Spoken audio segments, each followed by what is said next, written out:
Good morning. If you want to see how we made these two oak upside down floating picture frames, stay tuned because that's what we're going to do today. Good morning and welcome to another Memphis Monday 294. You're not going to believe this, but we haven't, in this whole series, we've never made a picture frame. So I thought today we'd have a short little project and make a couple of picture frames. So let's have a drink of coffee and get excited and get to work. This is normally what we think about when it comes to picture frames. They all have a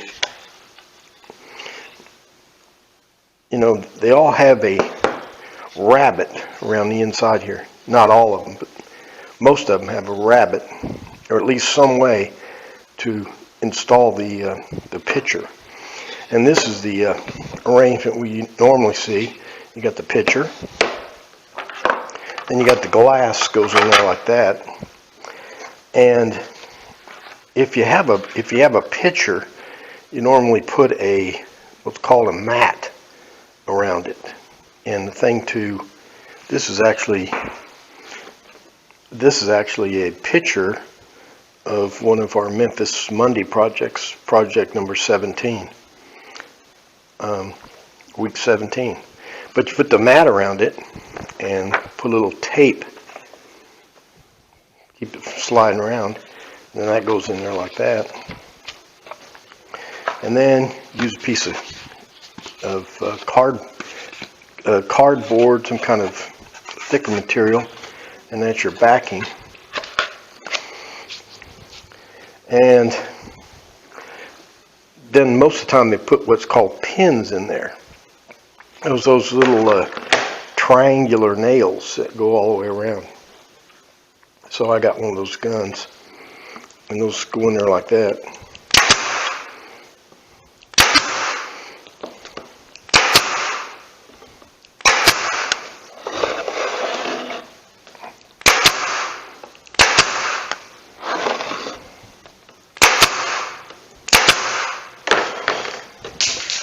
So then you have your picture.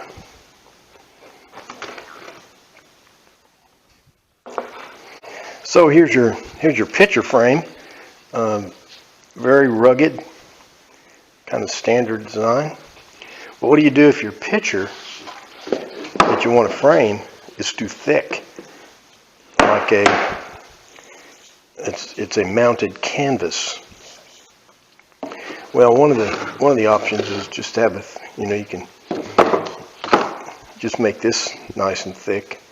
But another way is it's called a floating and a floater frame or a floating frame, and that's kind of what we're going to be looking at today.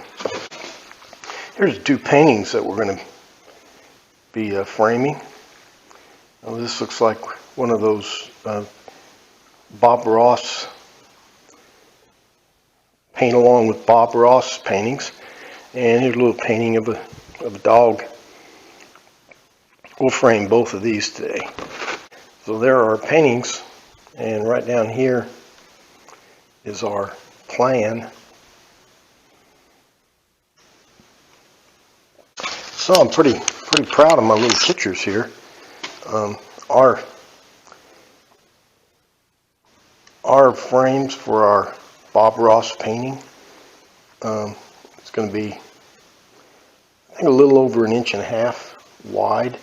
It'll just be a kind of a box with a rabbit inside that the painting will be butted up against. And same thing on our dog painting. It'll be a little under 1.5 inches wide with the same Dado, a rabbit. Here's a side view of the stock, how we're going to cut it. We'll make about a 1 inch rabbit here, and the pieces are about 1.5 inches wide. Here's our stock. I got this narrower stock for the dog pitcher and the thicker or the wider stock for the Bob Ross painting.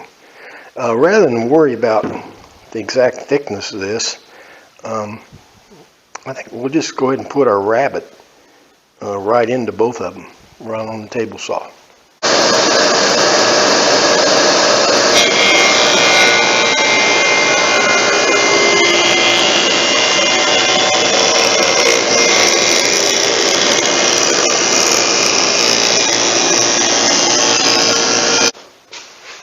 Now here's an exaggerated but bigger picture of how we're going to build the frame. Those flat boards, we're putting this rabbet in right here.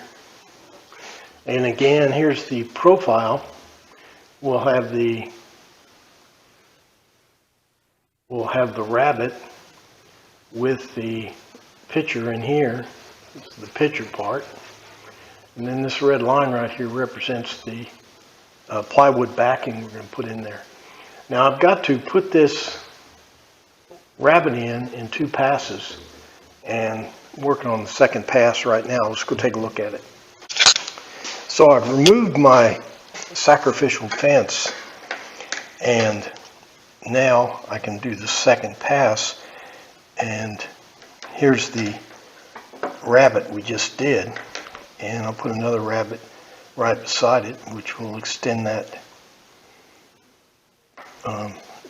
rabbet out to over an inch. Now, whenever you're trying to make a rabbet this wide on a table saw, you have a lot of problems because the piece wants to fall over because there's nothing to hold it up on that outside. So when you get down to the end down here, the piece wants to twist and get like that. And let me show you how I'm going to solve that problem. Now, I'll tell you the truth, this is about the widest rabbet I've ever made. So I've never run into this problem before. So I'm going to solve it as I got that first pass, and I'm going to take this strip of wood right here and tack it in that space using some pins here.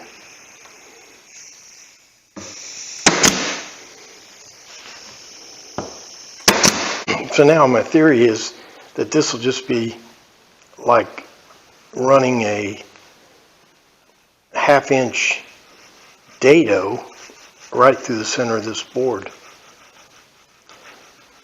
We'll trick the saw into thinking we're doing a dado instead of a rabbet. Let's see if this scheme works.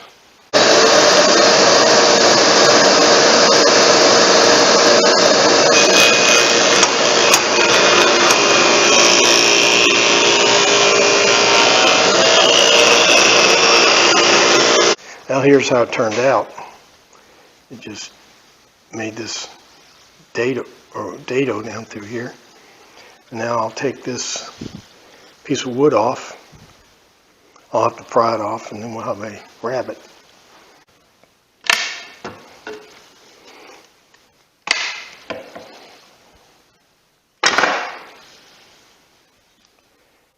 And there's our big wide rabbet.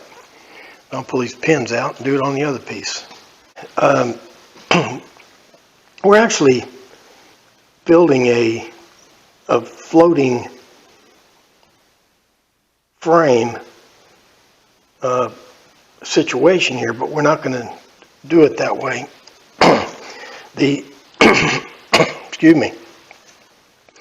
You see this gap in the painting right here? It's called a floating frame. You build the frame with either a ledge back there or a rabbet, and then you leave a little gap in there, like that, so the gap goes all the way around the picture, and so the entire canvas shows. But we're not going to do it that way. What we're going to do is we're going to face the picture out so that our rabbit fits like that and makes a nice clean edge all the way around. Right now we need to put a round over our frame pieces. Now this is the edge that's going to be facing out, so we'll round over this edge, and then this back here, this outer edge here will round over, and then our bottom's going to fit in here. Now we don't want to round over this edge because this is the edge that's going to be right against our painting.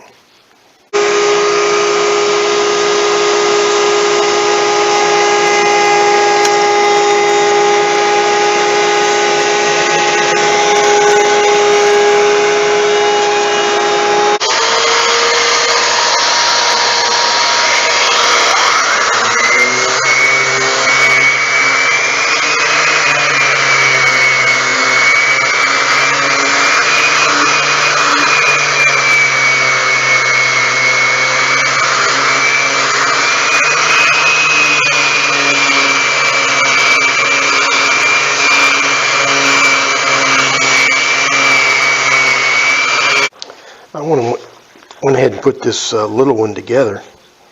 This is what we're kind of shooting for. This was our stock, and I just nailed it together at the corners like that. Then put the picture in there like that. And your back goes in here.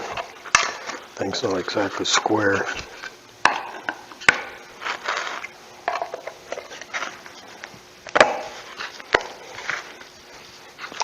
And then make sure it's pointing the right direction. Yep. Then you can put these little tacks in.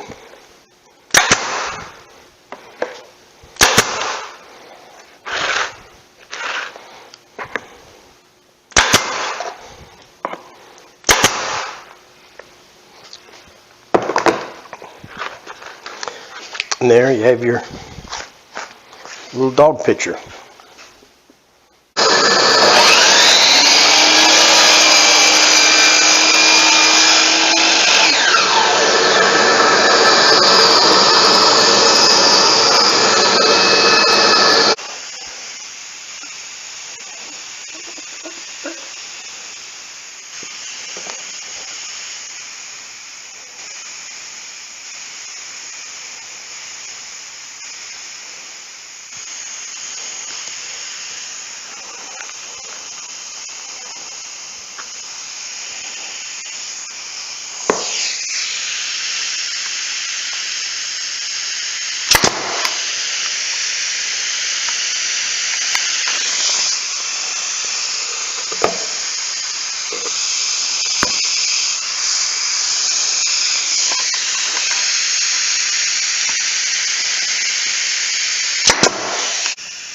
What I'm doing here is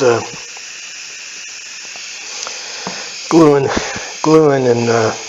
thing together, putting a couple of brads in each end. Trying to be careful with the glue so I don't get too much on the wood.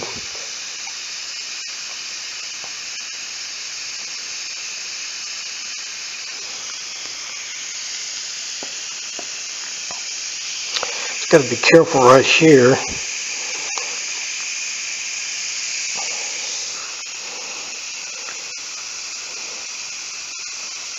I don't want my brads to blow out, so I got to make sure I keep the thing perpendicular to the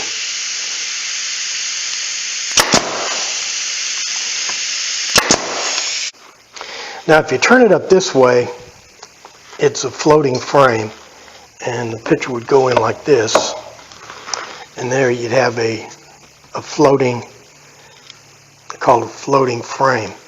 You got a gap all the way around. Now somebody's going to say, hey, you put that floating frame in wrong. Well, I know I am, because I'm doing it on purpose. I'm putting the picture in this way. So now my picture would look like that, instead of having the gap all the way around. Okay, I'll go ahead and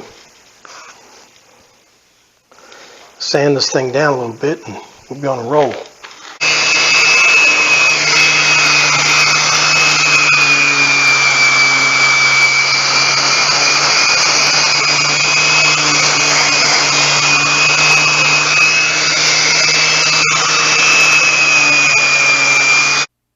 I'm going to go with a non-shiny surface on this frame. I'm going to use a little teak oil.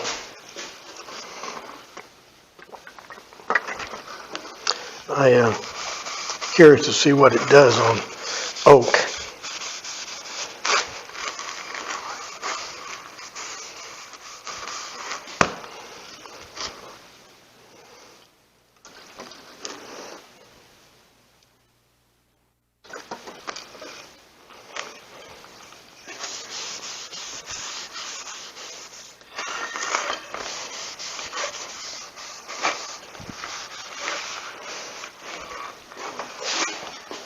Looks pretty good, I think.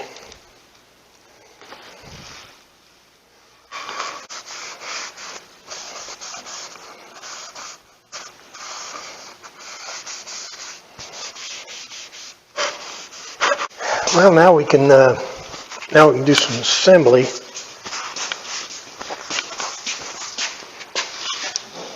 I'll get my little pin gun ready here.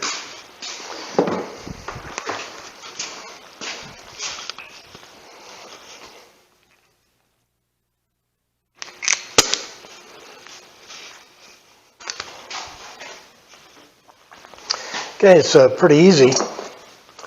Picture goes in, and the backer board goes in.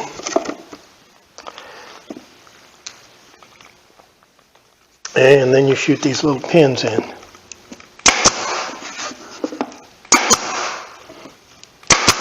And there's our painting. I think that painting looks a lot better after it's framed. But I'm not an art critic. What I'm doing here is attaching a hanging wire.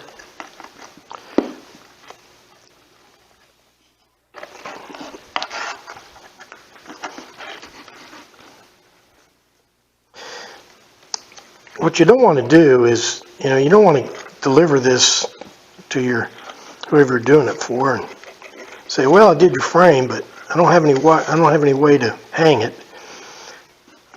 You want them to be able to take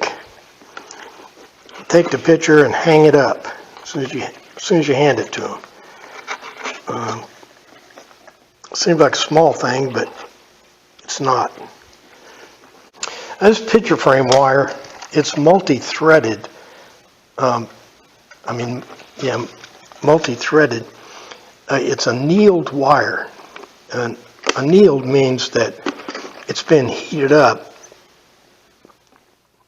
quite hot, actually, and then it's slowly cooled, and it makes the wire very malleable and bendable, so that when you bend it around like this, it stays, it doesn't spring back. Same with these little clips here. Let's hang our painting up and see how it hangs.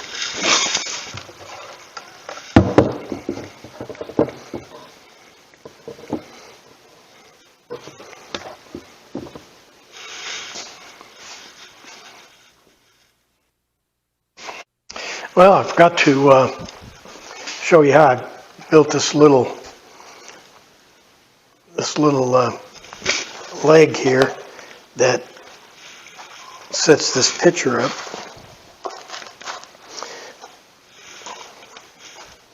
All I did was cut out the little form here, or the little leg, put a little, and then I riveted this big hinge. Got 4 rivets because this material here is too narrow for screws or bolts. So I used rivets, pop rivets, to hold it on. Now I have a nice little foot.